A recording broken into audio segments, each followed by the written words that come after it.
ഒരു ജോലി ശരിയാവുമെങ്കിൽ അതാ നല്ലത്. വീട്ടിൽ ഒറ്റയ്ക്കിരിക്കണ്ടല്ലോ. പിന്നെ നമുക്ക് വേണ്ട ചേച്ചി എന്തെങ്കിലും ഒരു ഏണിങ്. ഞാൻ പലപ്പോഴും ആലോചിക്കാറുണ്ട് എനിക്കും ഒരു ജോലി ഉണ്ടായിരുന്നെങ്കിലെന്ന്. പക്ഷെ ഉണ്ണിയുടെ അച്ഛനത് ഇഷ്ടമല്ല. ആദ്യമൊക്കെ കുറെ പറഞ്ഞു നോക്കി. ബാലേട്ടൻ അങ്ങനെയല്ല. നിനക്ക് പറ്റുന്ന എന്ത് ജോലി കിട്ടിയാലും ചെയ്തോളാനാ പറഞ്ഞിരിക്കുന്നത്. പെണ്ണുങ്ങൾ ആണുങ്ങളുടെ അടിമയായിട്ട് ജീവിക്കുന്ന എന്തിനാന്ന് എപ്പോഴും ചോദിക്കും.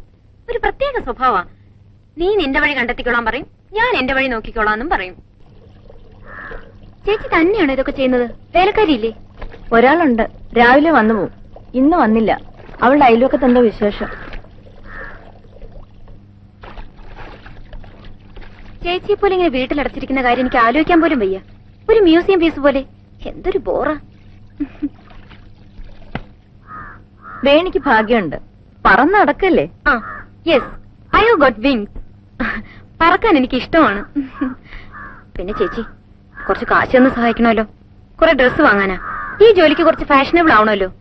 ബാലേട്ടനോട് ചോദിക്കണ്ടെന്ന് വെച്ചു. എന്റെ ശമ്പളം കിട്ടിയാലോടൊന്ന് തിരിച്ചു തരാം. എന്റെ കാശൊന്നും ഇല്ലല്ലോ. ഉണ്ണിയുടെ അച്ഛൻ വന്ന് ചോദിക്കാം. കാശിന്റെ കാര്യമൊക്കെ ഞാൻ വിചാരിച്ചു ചേച്ചിയോ അതൊക്കെ നോക്കുന്നേന്ന്. വരുമ്പോ പറയാം. വേണ്ട, ഐ വിൽ മാനേജ് ഇറ്റ്. വരട്ടെ. ആ പിന്നെ ഇനോഗ്രേഷന് ചേച്ചിയും വരണം. കൈമൾ സാറിനോട് MD എന്ന് പറയും. വരട്ടെ.